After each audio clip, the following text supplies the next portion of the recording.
Meus queridos irmãos, ouvintes, a todos que nos assistem, nós queremos saudar a todos com a paz do Senhor.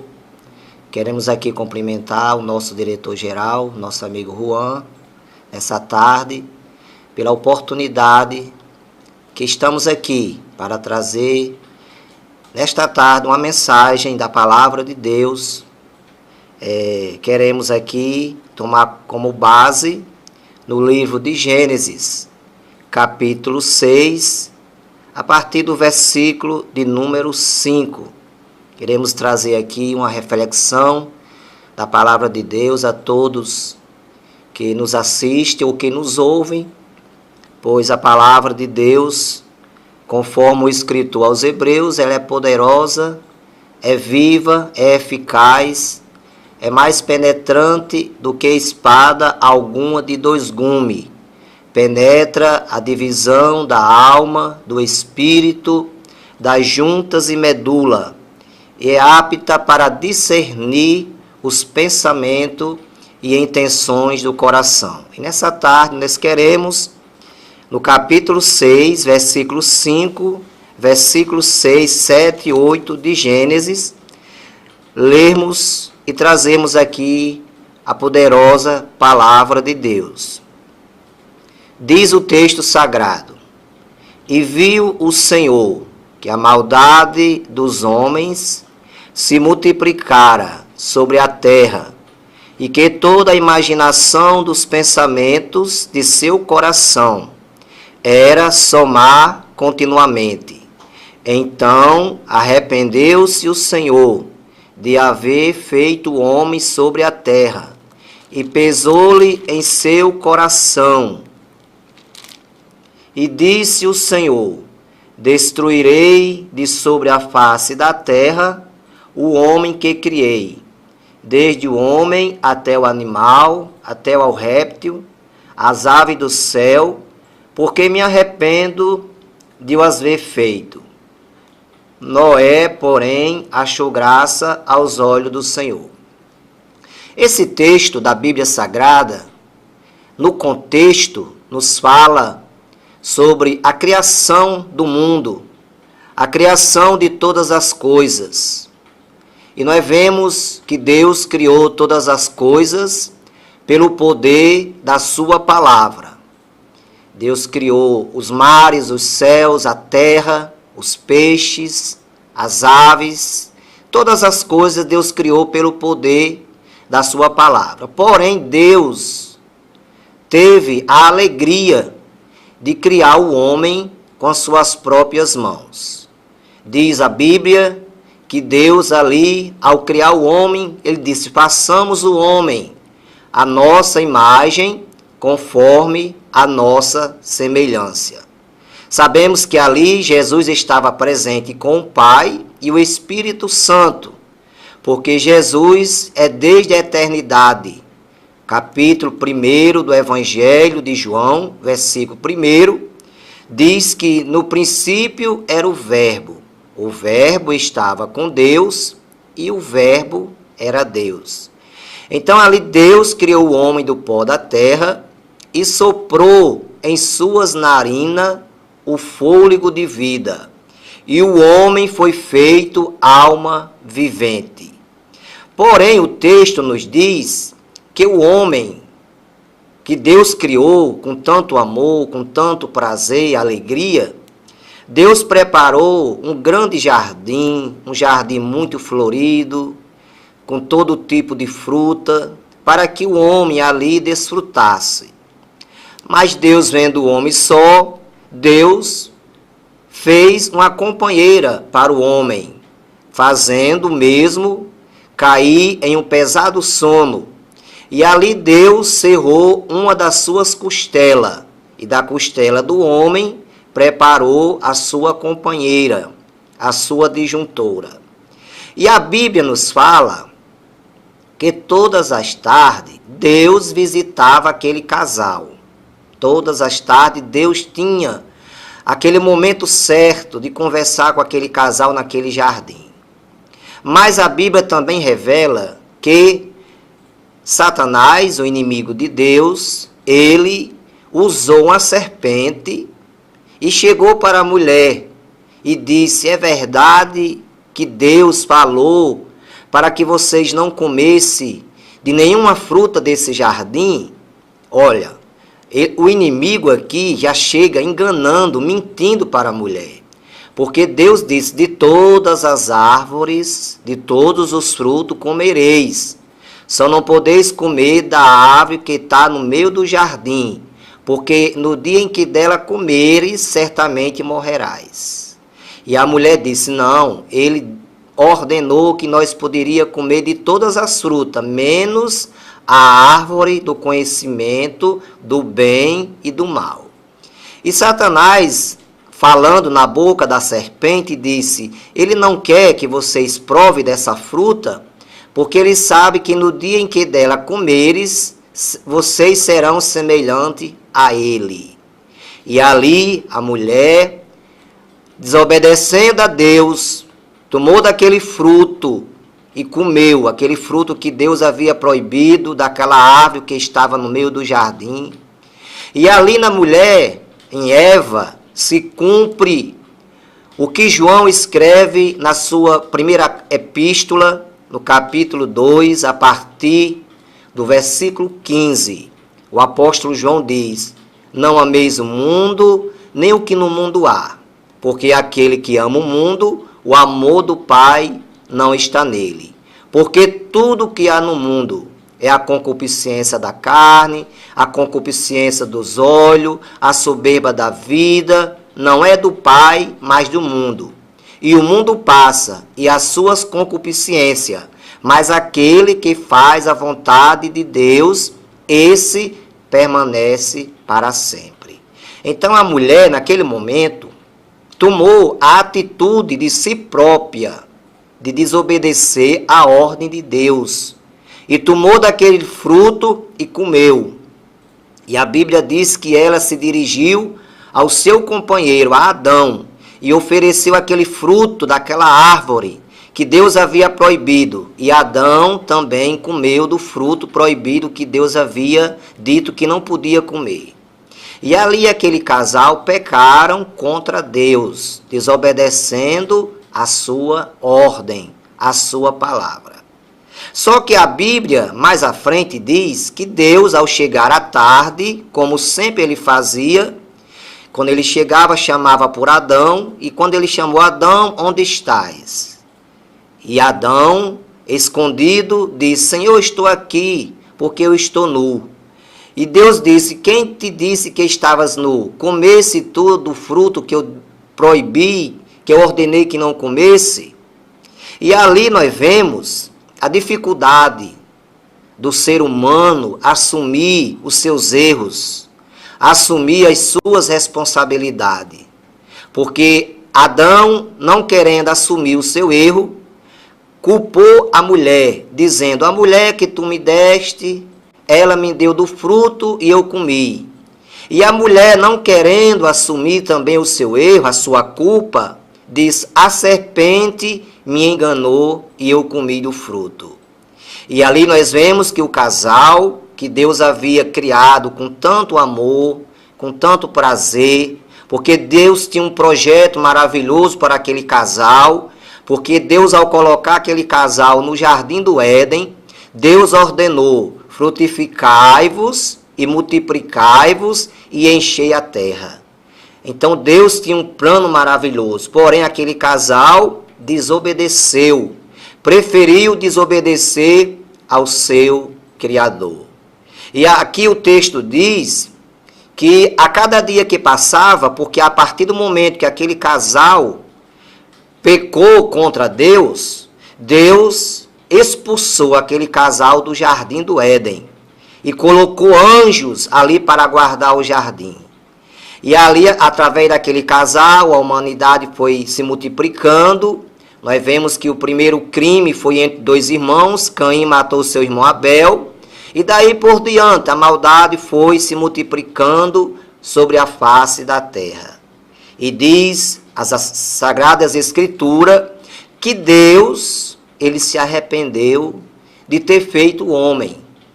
E ali ele pensou em destruir o homem, em tudo que ele havia feito. Ele pensou em destruir da face da terra. Porém, o texto diz, no capítulo 6, versículo 8 de Gênesis, que Deus, ao olhar do céu para a terra, apesar de tanta maldade que havia no momento, porque a humanidade já tinha se multiplicado através daquele casal de Adão e Eva, e a maldade também se multiplicado muito sobre a face da terra, aí Deus, olhando do céu, ainda encontrou um homem fiel, um homem sincero, um homem obediente à sua palavra. Este homem se chamava Noé. Noé e toda a sua família. Era a única família da terra no momento, na ocasião, que ainda estava com o temor de Deus no seu coração. E a Bíblia fala que Deus falou com Noé e orientou a Noé que Noé construísse uma arca. E Deus deu toda a medição da arca, o tipo da madeira que Noé havia de usar para construir aquela arca. E Deus disse a Noé: Noé, agora você prega para a humanidade, você prega para esse povo, que eu vou mandar um dilúvio sobre a terra. Eu irei destruir a terra com um grande dilúvio.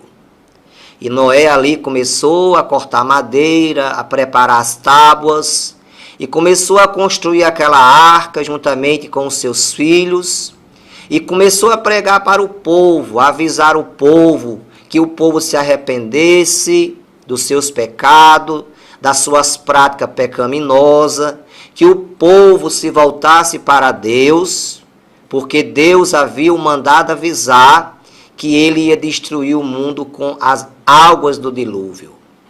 Porém, na ocasião, se tornava algo difícil para aquelas pessoas crerem, porque nós sabemos que aquelas pessoas, na situação que estava, distante de Deus, distante da vontade de Deus, elas não acreditavam neste acontecimento, deste dilúvio, porque até na ocasião, no momento, não chovia ainda sobre a terra. Deus fazia um milagre com que a terra ficasse úmida, e ali eles plantavam e colhia o legume, aquilo que eles plantavam. Não chovia ainda sobre a face da terra. E eles não acreditavam.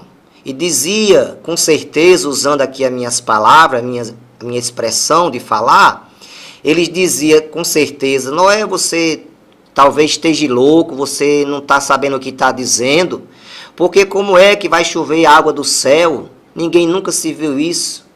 Nós sempre aqui sabemos que a terra fica úmida e nós plantamos e colhemos. Mas Noé não se preocupou com as críticas. Noé não se preocupou com a falta de fé das pessoas. Noé apenas teve o cuidado de pregar para o povo o que Deus havia mandado. E a Bíblia fala, Jesus dizendo nos evangelhos, que assim como foi nos dias de Noé, assim também será na vinda do Filho do Homem. E Noé ali terminou aquela grande arca, aí Deus manda Noé novamente colocar os animais para dentro da arca, e logo em seguida Deus manda Noé entrar com a sua família, e manda Noé fechar a porta da arca por dentro, e Deus selou a porta da arca por fora. E a Bíblia fala que Deus manda chuva sobre a terra. Algo incrível na ocasião, algo de ficar admirado, porque nunca se tinha visto chover, água do céu, descer água do céu. Mas Deus cumpriu a sua palavra, porque a Bíblia diz que ele não é homem para que minta, nem filho do homem para que se arrependa. E ele cumpriu a sua palavra, e diz as Sagradas Escrituras que choveu 40 dias e 40 noites. E o maior monte que havia na ocasião, na época, foi coberto pelas águas do dilúvio. Só escapou Noé, sua família e os animais que estavam na arca. E ali passou-se uns meses, Noé naquela arca, com a sua família, os animais, e chegou a ocasião das águas do dilúvio baixarem, e a arca pousou sobre a terra, e ali Noé saiu com a sua família, e novamente a humanidade se multiplica sobre a face da terra. Porém, a maldade também continua no coração do homem, no coração da humanidade. É tanto que o apóstolo Paulo, ao escrever a sua carta aos Romanos, capítulo 3, versículo 23, Paulo diz: porque todos pecaram e destituídos estão da glória de Deus. Porque Deus, olhando do céu à terra, não viu um justo sequer. E eu quero, nesta ocasião, nesta oportunidade que Deus nos dá de estar aqui, trazendo a palavra de Deus a todos que nos assistem, que nos acompanham, eu quero dizer que Deus não fez a humanidade para a condenação. Deus fez a humanidade para ser salva. Deus veio salvar a todos. Jesus veio morrer por todos. A Bíblia fala, porque Deus amou o mundo de tal maneira que deu o seu Filho unigênito, para que todo aquele que nele crê não pereça, mas tenha a vida eterna. Então o Filho de Deus, ele veio à terra, ele se humilhou. A Bíblia diz que ele se humilhou porque ele deixou o trono de glória, ele deixou o céu, porque havia necessidade de um sacrifício vivo. Porque na antiga aliança, nós sabemos que no Antigo Testamento, havia a prática aonde o sacerdote entrava uma vez por ano para sacrificar um animal inocente, para derramar o sangue daquele animal sobre o altar, para cobrir o pecado da humanidade. Porém, Jesus Cristo, ele veio diferente. João, no seu Evangelho, no capítulo 1, versículo 29, João diz: eis o Cordeiro de Deus que tira o pecado do mundo. Na ocasião em que João Batista pregava no deserto da Judéia e batizava as pessoas que se arrependiam, o batismo do arrependimento. Porque João, primo de Jesus, João Batista, primo de Jesus, ele foi um profeta escolhido por Deus, o último profeta. Porque a Bíblia fala que a lei e os profetas duraram até João. Então João foi o último dos profetas. E João, ele veio preparar o caminho do Senhor. Quando o profeta profetiza e diz: vós que clama no deserto, preparai o caminho do Senhor, endireitai as suas veredas. Então João Batista, ele veio preparar o caminho do Senhor, o caminho de Jesus, o Senhor Jesus Cristo. E quando João, na ocasião, lá no Evangelho, ele estava ali batizando, e ele pregava para aquela multidão e dizia: eu batizo com água para o arrependimento, mas aquele que vem após mim é mais poderoso do que eu, cujas sandálias não sou digno de levar. Ele vos batizará com Espírito Santo e com fogo. E naquela ocasião, Jesus, ele veio ao encontro de João para ser batizado por João. E quando João Batista viu a Jesus, apontou para Jesus, mostrando a multidão e disse: eis o Cordeiro de Deus que tira o pecado do mundo. Então, enquanto na antiga aliança, os sumos sacerdotes, eles sacrificavam um animal para derramar o sangue daquele animal, para cobrir o pecado da humanidade. Jesus, ele não veio cobrir o pecado, Jesus veio tirar o pecado da humanidade. Ele veio nesta missão. porque o sangue de Jesus nos purifica de todo pecado. Assim diz a palavra de Deus. Então, naquela ocasião, quando Jesus se aproxima de João Batista, pedindo o batismo, João disse: Senhor, eu careço ser batizado por ti e vem tu a mim? Aí Jesus disse: não, João, faça para que se cumpra toda a justiça. E ali Jesus, ele foi batizado por João Batista nas águas do Rio Jordão. E a Bíblia fala que quando Jesus saiu da água, se fez presente ali naquele momento a Trindade, o Pai, o Filho e o Espírito Santo. Porque Jesus, ao sair da água, se ouviu uma voz do céu que dizia: este é o meu Filho amado, em quem eu me comprazo. E o Espírito Santo desceu do céu sobre Jesus em forma corpórea de uma pomba. Então ali se fez presente o Pai, através da voz, o Filho, que era Jesus que estava sendo batizado, e o Espírito Santo, através em forma corpórea de uma pomba. Então, a Bíblia fala que Deus ele tinha esse plano maravilhoso para com a humanidade, se o homem não tivesse pecado. Porém, a Bíblia diz que o amor de Deus foi grande para com a humanidade. E Deus enviou o seu único Filho, Jesus Cristo, para morrer por nós lá na cruz do Calvário. E Jesus veio e cumpriu a sua missão redentora no Calvário.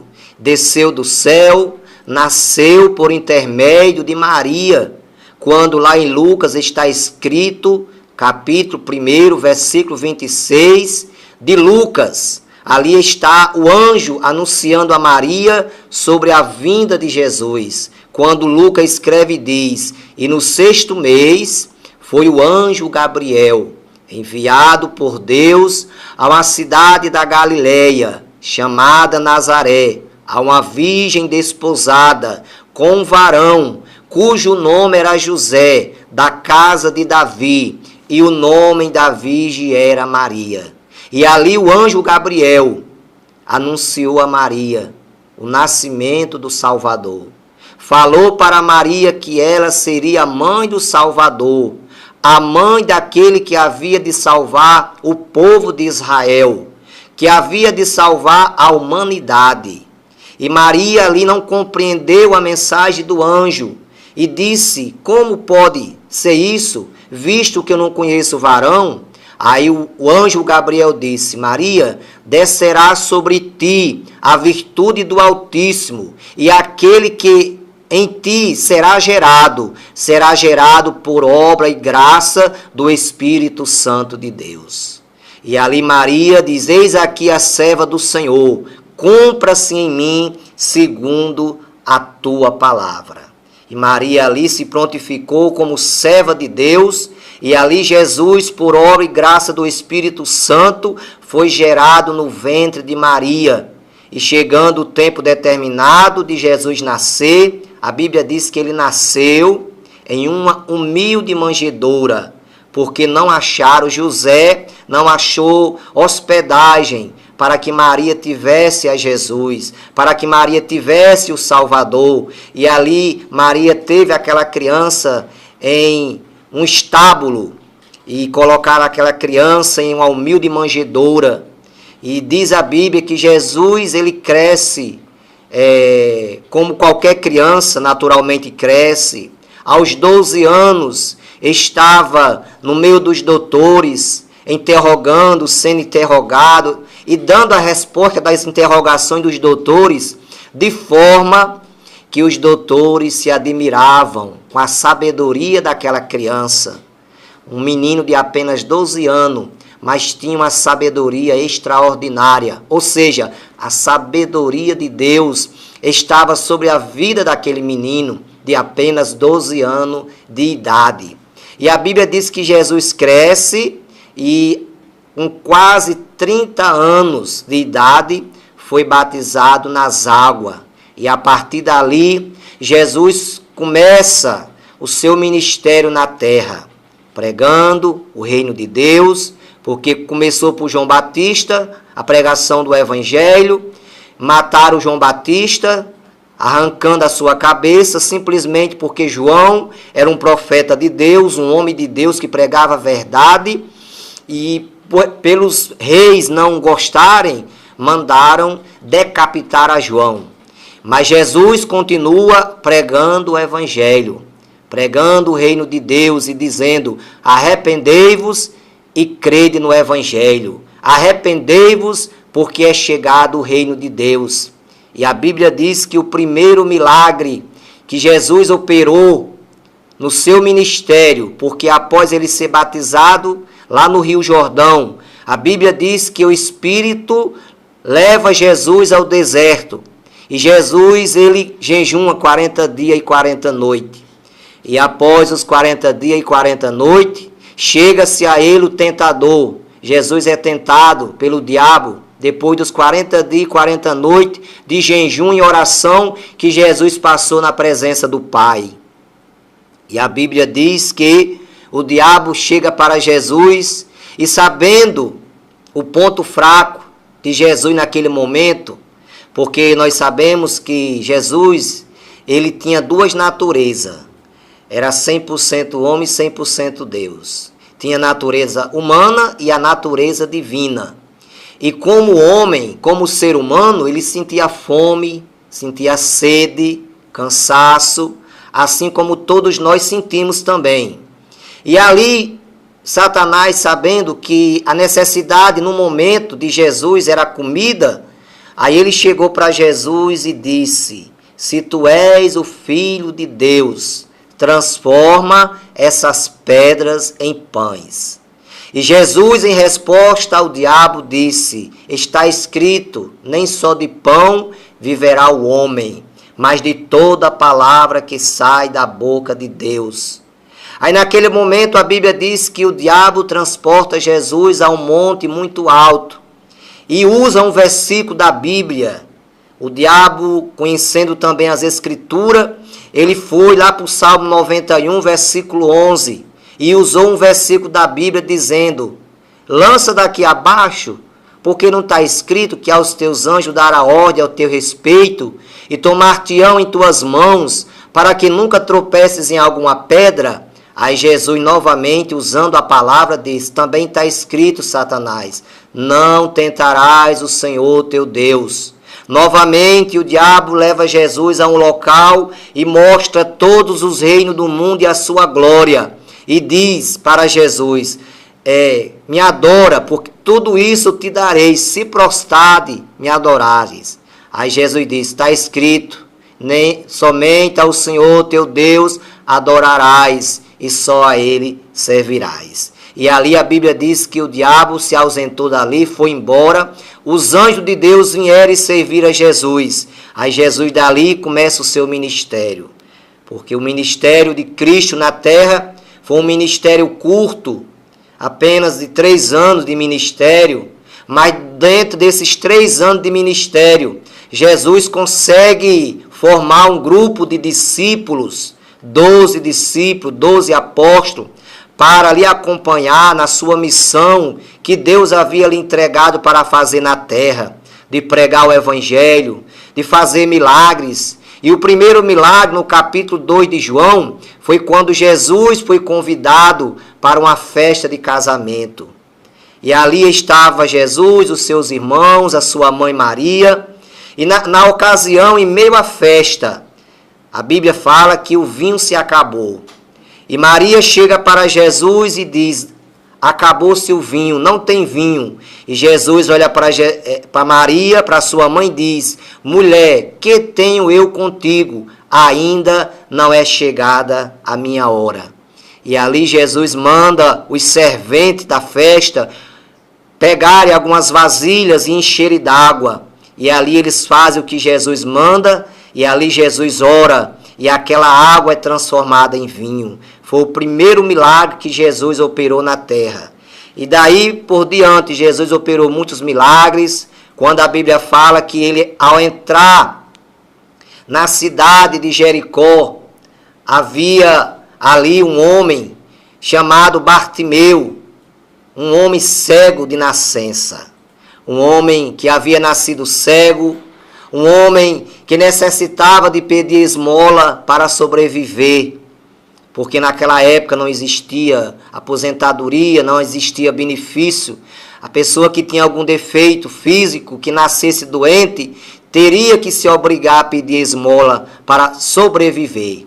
E aquele homem estava ali, o Bartimeu, o cego, filho de Timeu, muitos anos se sentava naquela calçada, pedia esmola para sobreviver. E quando Jesus entra naquela cidade, aquele cego, ao ouvir o barulho, talvez pensasse até que era um cortejo fúnebre, pensasse que era outra coisa. Aí ele perguntou a alguém o que é que estava acontecendo naquela ocasião. E alguém disse que era Jesus que estava entrando na cidade.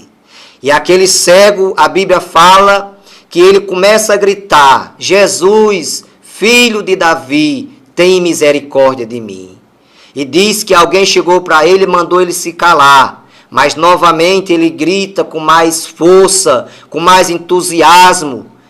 E diz: Jesus, filho de Davi, tem misericórdia de mim. E Jesus manda chamar aquele cego e pergunta: o que queres que eu te faça? E aquele cego diz: Senhor, eu quero ver. Aí Jesus diz: vê, a tua fé te salvou. Então, em muitas ocasiões, nós vemos nos evangelhos os milagres operados por Jesus. Lá no capítulo 11 do evangelho de João, nós vemos Jesus ressuscitando a Lázaro com 4 dias de sepultado. Lázaro sendo um grande amigo de Jesus. Porém, Jesus, ao chegar na casa de Lázaro, fazia 4 dias que haviam sepultado a Lázaro. E Jesus, vendo o choro das pessoas, todas comovidas com a partida de Lázaro, suas irmãs Marta e Maria, Jesus também se comoveu, porque ele tinha também sentimentos, porque ele tinha o lado humano dele. E a Bíblia diz que Jesus chorou também, naquele momento, em ver aquela dor, aquelas pessoas comovidas.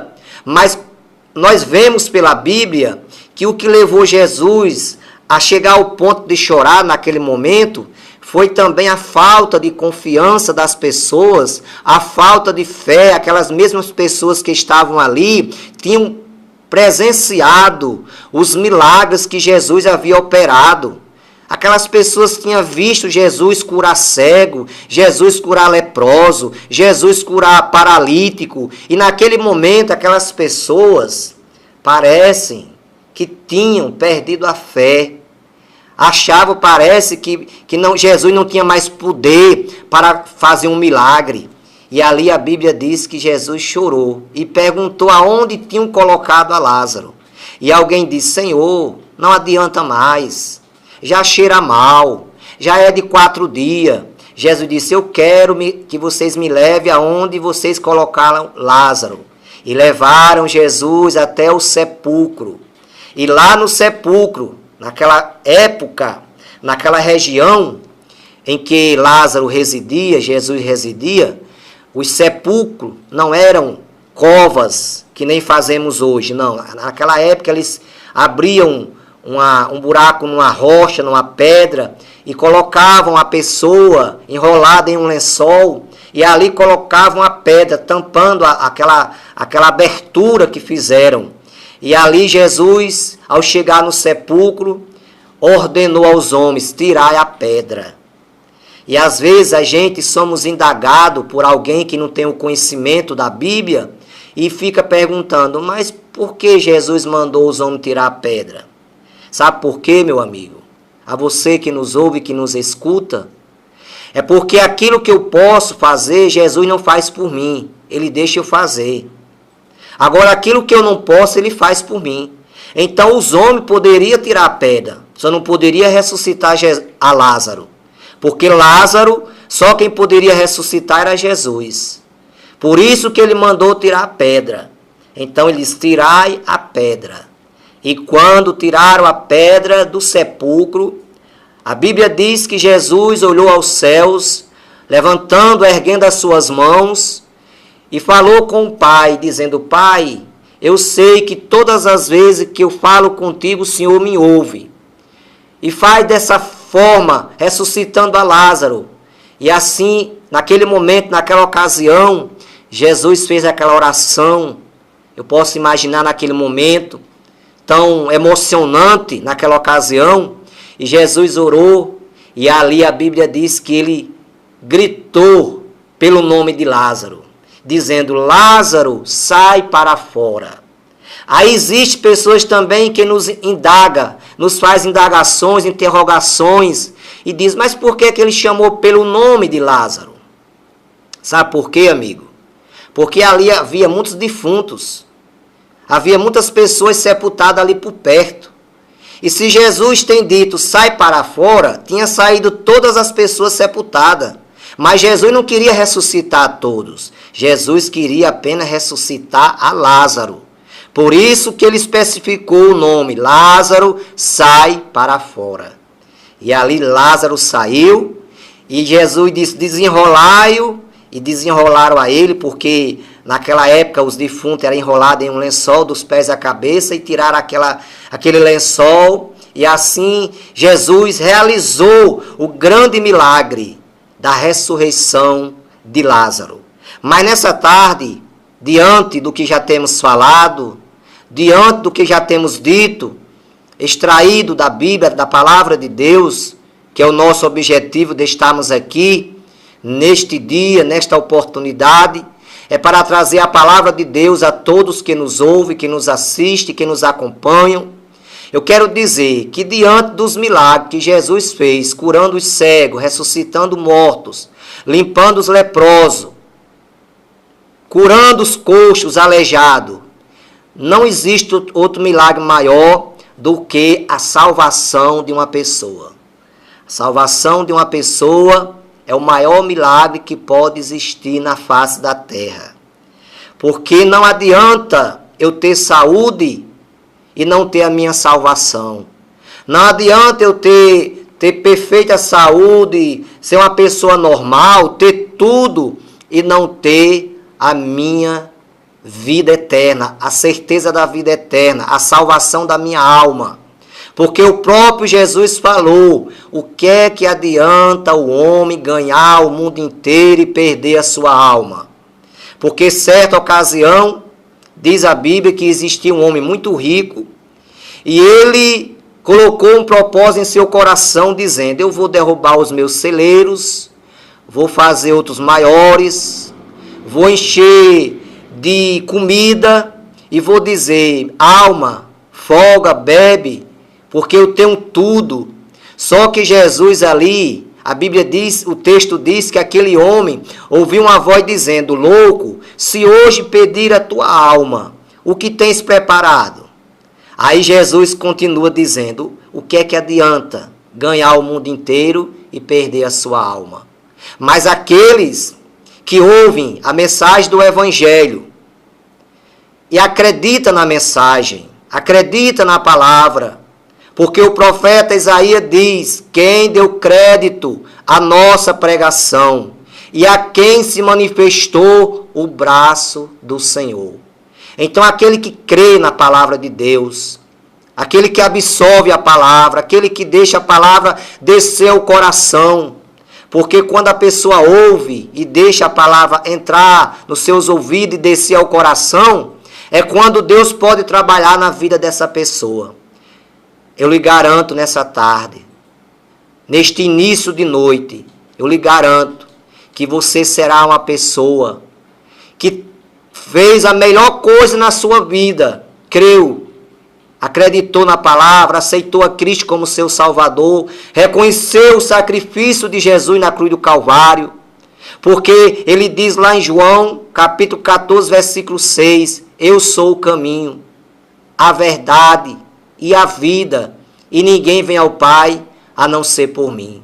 Então Jesus é o caminho para o céu. Jesus é o único que tem o poder de perdoar os seus pecados. João, escrevendo na sua epístola, capítulo 2, na primeira epístola, ele diz: filhinhos, não pequeis, mas se pecardes, tendes um advogado para com o Pai, Jesus Cristo justo.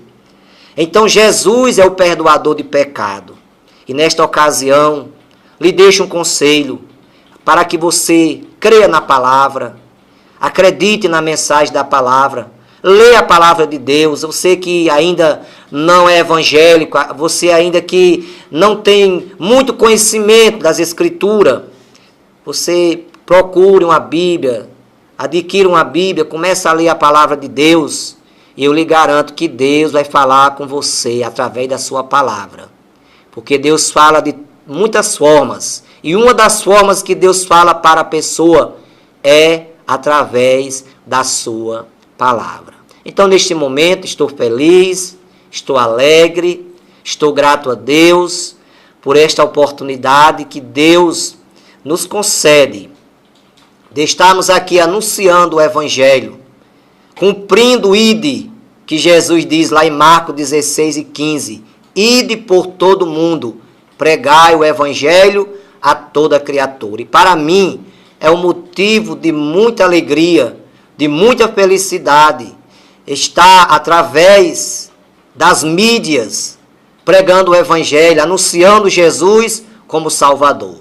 Então, que Deus abençoe a todos. Agradecemos a oportunidade, primeiramente a Deus e a direção geral desse estúdio aqui, desse meio de comunicação, do Portal Serrano, que nos deu essa oportunidade de aqui estarmos para trazer a mensagem da poderosa palavra de Deus. Que Deus abençoe a todos, abençoe ao nosso diretor-geral e a todos, enfim, que estão aqui engajados nesse trabalho aqui, tanto levando a palavra de Deus, como algo necessário para a sociedade. Então, que Deus abençoe a todos e agradeço a oportunidade em nome de Jesus.